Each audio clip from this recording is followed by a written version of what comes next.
আমাদের প্রধানমন্ত্রী আছে, আমার কথা যদি পূর্ণ হয় আমাকে শুনে দেবেন।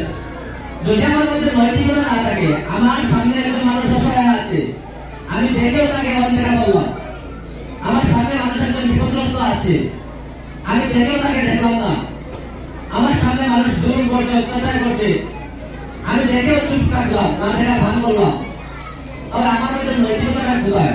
আর আমার মধ্যে যদি নৈতিকতাটা না থাকে, আমি ঘরে বসে যাই ইবাদত করি, যত কিছুই করি না কেন, আমার ধর্ম আমি কতটুকু ধার্মিক হতে পারবো? এই জন্য তো হযরত মুহাম্মদ সাল্লাল্লাহু আলাইহি ওয়াসাল্লাম আমাদেরকে ইবাদত করার যেভাবে রাস্তা শিখিয়েছেন, পাহাড়ে গুহার ভিতরে বসে বসে সেইভাবে সামাজিক সংগঠন করে কিভাবে অসহায়কে সহযোগিতা করা যায়, নিজে কাজ করে প্র্যাকটিক্যালি দেখিয়েছেন। ইবাদত করার বিষয় শিখিয়েছেন, সেইভাবে সামাজিকতা আমাদেরকে শিখিয়েছেন, সেইভাবে শিক্ষকতা আমাদেরকে শিখিয়েছেন, সেইভাবে সমাজের কার সাথে কি ধরনের ব্যবহার করবো, নৈতিকতা সবগুলো আমাদেরকে শিখিয়েছেন। তো আমাদেরকে যদি সত্যিকার অর্থে আমরা আমাদেরকে হযরত মুহাম্মদ সাল্লাল্লাহু আলাইহি ওয়াসাল্লামের অনুসারী আমরা মনে করি, তাহলে আমাদেরকে নৈতিক হতে হবে। আমাদের নৈতিক দায়িত্ব যেগুলো আছে সেগুলো আমাদেরকে প্রথমে আদায় করতে হবে, এবং সেই নৈতিক দায়িত্ব যখন আমরা আদায় করতে পারবো তখন সত্যিকার অর্থে আমরা মানুষ হব। এবং সেই সাথে যদি আমাদের ইবাদত সবগুলো থাকে হযরত মুহাম্মদ সাল্লাল্লাহু আলাইহি ওয়াসাল্লামের নির্দেশ অনুযায়ী, তখন আমরা মুসলিম হিসাবে আমাদেরকে ধার্মিক বলে পরিচয় দিতে পারবো। যদি আমরা ধর্ম না পারি তাহলে আমরা ধার্মিক হতে পারবো না। যদি ধার্মিক হই এবং আমার মধ্যে নৈতিকতা না থাকে, তাহলে আমি ধর্মের মধ্যে অধর্মের অনুসারী হয়ে থাকবো। তাই আমাদেরকে ধার্মিক হতে হবে এবং সেই সাথে নৈতিক হতে হবে। আমার কথা বোঝা যাচ্ছে? আচ্ছা বলেন তো, আমাদের প্রধানমন্ত্রীর কাছ থেকে আমরা একটা কথা শুনেছি আজকে, যে সময় যুদ্ধের বদরের যুদ্ধে হযরত মুহাম্মদ সাল্লাল্লাহু আলাইহি ওয়াসাল্লাম ওনার একজন চাচাকে বন্দী করে নিয়ে এসেছিলেন। ওই আনার পর ওনার বিষয়ে উনি বলছেন ওনার দেওয়ার মতো কিছু নেই। হযরত মুহাম্মদ বলছেন যে ঘরে আছে, মাটির নিচে লুকিয়ে রাখা, ফেরত দাও। তো এর থেকে আমরা কি দেখলাম, এই যে যাকে বন্দী করে আনা হয়েছে উনি হযরত মুহাম্মদ সাল্লাল্লাহু আলাইহি ওয়াসাল্লামের চাচা। যুদ্ধ থেকে ওনাকে বন্দী করে উনি নিয়ে এসেছেন। সেই যুদ্ধে উনি আমার চাচা বলে তো ছেড়ে দিতে পারতেন, পারতেন কি পারতেন না? পারতেন। তারপরে ওনার চাচাকে বন্দী করে অন্যান্য আসামির সাথে সঙ্গে নিয়ে আসার প্রয়োজনটা কি? এবং আমাদেরকে এটা থেকে কি শিক্ষা দিলেন? আমাদেরকে এটা শিক্ষা দিয়েছেন যে চাচা হোক, ভাই হোক, আত্মীয় স্বজন হোক, যে কেউ হোক না কেন, অন্যায় অন্যায়, যে কেউ অন্যায় করবে তার শাস্তি সে পাবে, এবং সেই শাস্তি সে পাবে যে শাস্তি অন্যান্যদের জন্য প্রযোজ্য, ঠিক না? এবং যদি কেউ অন্যায় না করে ভালো কাজ করে, তাহলে সে পুরস্কার ততটুকুই পাবে যে পুরস্কার অন্যান্যরা পাবে, ঠিক আছে তো?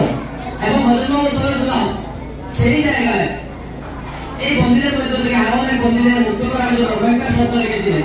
এবং আর একটা শর্ত ছিল, হয়তো আমি আগে কোনদিন বলেছি, যে যারা এই মদিনার মানুষ যারা আছে তাদেরকে শিক্ষা দিতে পারবে, আক্ষরিক জ্ঞান, ঠিক আছে? আক্ষরিক জ্ঞান মানে অক্ষর অথবা বইয়ের শিক্ষা যেটা আছে, আরবি শিক্ষা তখন যুগে, সেটা শিক্ষা দিতে পারবে, তাদেরকে দর্শককে শিক্ষা দিতে পারবে, তাদেরকে ছেড়ে দেওয়া হবে। এইভাবে আরেকটা শর্ত ছিল। এখন চিন্তা করো, তোমার যারা শিক্ষার্থী আছে, হযরত মুহাম্মদ সাল্লাল্লাহু আলাইহি ওয়াসাল্লাম সেই যুদ্ধের অপরাধী, যারা ওনাদের প্রাণের দুশমন, যারা ওনাদেরকে মারার জন্য, শহীদ করার জন্য যুদ্ধে এসেছে এবং সেখান থেকে বন্দী হয়ে এসেছে, এই ধরনের মহান বড় যুদ্ধ অপরাধী যাদের, তাদেরকে মুক্ত করে দিচ্ছেন শুধু শিক্ষার বিনিময়ে, শুধু ওনাদের শিক্ষা দিবে এই বিনিময়ে। এখন চিন্তা করো শিক্ষাটা কত প্রয়োজনীয়। এবং যারা অন্য ধর্মের, তারা কি মদিনাবাসীকে যখন শিক্ষা দিবে, সেটা ইসলাম শিক্ষা দিবে? ইসলাম শিক্ষা তো দিবে না, নিশ্চয়ই শুধু আক্ষরিক শিক্ষাগুলো দিবে। সেই আক্ষরিক শিক্ষার প্রতি কতটুকু গুরুত্ব দিয়েছেন যে যুদ্ধ অপরাধীদেরকে পর্যন্ত মুক্তি দিয়ে দিচ্ছেন। তো আমরা এই শুধু মহাশা বাংলা একাডেমি নয়, এই পৃথিবীতে যতটা শিক্ষা প্রতিষ্ঠান হয়েছে এবং যেখান থেকে মানুষ সত্যিকার অর্থে বাস্তব অর্থে শিক্ষা পাচ্ছে, শিক্ষা নিতে পারছে, গ্রহণ করছে এবং সমাজ উপকৃত হচ্ছে, সেই ধরনের শিক্ষা প্রতিষ্ঠান চিরজীবন এই পৃথিবীতে টিকে রাখে।